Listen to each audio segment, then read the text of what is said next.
नमस्कार दोस्तों, आज की कहानी है बहू के हिस्से में पतली दाल और सूखा ब्रेड क्यों। अरे साक्षी बहू, आज मंदिर में पूजा करनी है, केसर वाली खीर बना लेना, मंदिर में भोग चढ़ाऊंगी, पूनम जी ने कहा। साक्षी केसर की खीर बनाने लगी। खूब सारे मेवे और केसर डालकर खीर बनाई।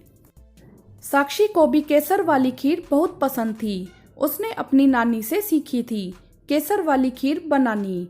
बस इतनी ही ले जाऊंगी मंदिर के लिए, बाकी की खीर दोपहर के खाने में सबके लिए रख दो, कहकर पूनम जी मंदिर चली गई।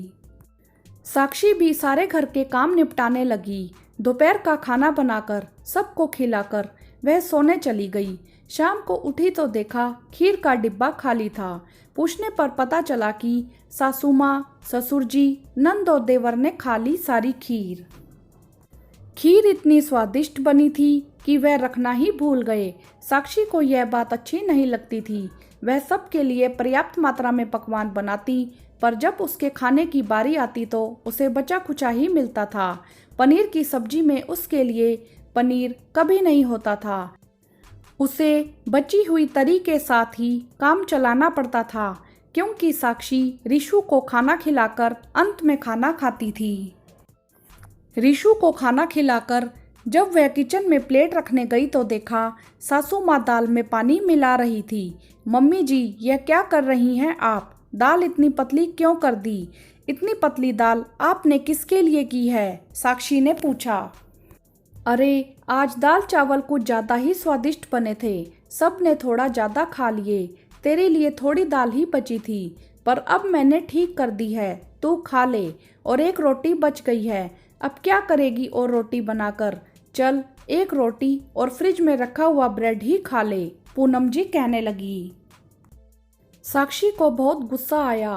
क्या जो बहू सारा दिन काम करती है, सुबह से लेकर शाम तक मशीन की तरह चलती है, बच्चों के आगे पीछे घूमती रहती है, उसे यह पतली दाल देते हुए आपको शर्म नहीं आई? इतनी पतली दाल और ब्रेड, वह भी सूखा। आखिर बहू के हिस्से में पतली दाल और सूखा ब्रेड ही क्यों? साक्षी जानती थी अभी यदि वह सास को कुछ कहेगी तो वह सबके सामने बात का बतंगड़ बना देगी, घर का माहौल खराब कर देगी।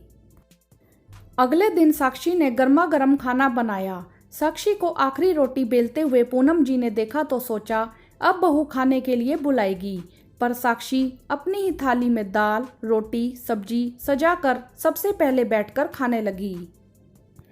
पूनम जी साक्षी को देख रही थी। ये क्या बहू, सबसे पहले अपनी थाली लगाकर बैठ गई हो, तमीज नहीं है तुम्हें? मम्मी जी, तमीज से पेट नहीं भरता। यदि पहले खाना खाकर मैं बिना तमीज वाली हूँ तो यही सही, पर पतली दाल, सूखा ब्रेड, बिना पनीर की पतली ग्रेवी का खाना अब मैं नहीं खाऊंगी।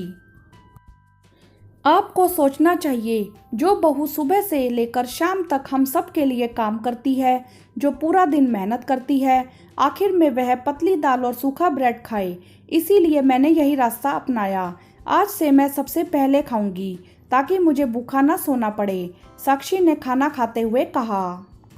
साक्षी जानती थी कुछ दिन सबको अजीब लगेगा, पर धीरे धीरे सही एक सही आदत की शुरुआत उसने की।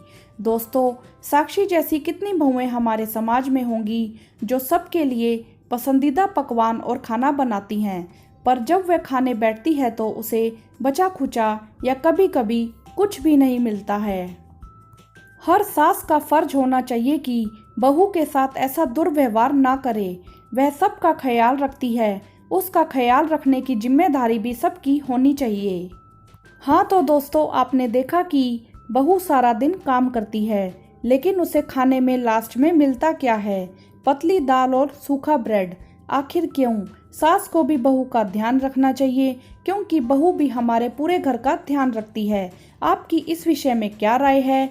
आप हमें कमेंट्स करके जरूर बताएं। वीडियो को लाइक करें, शेयर करें और चैनल को सब्सक्राइब भी करें। धन्यवाद।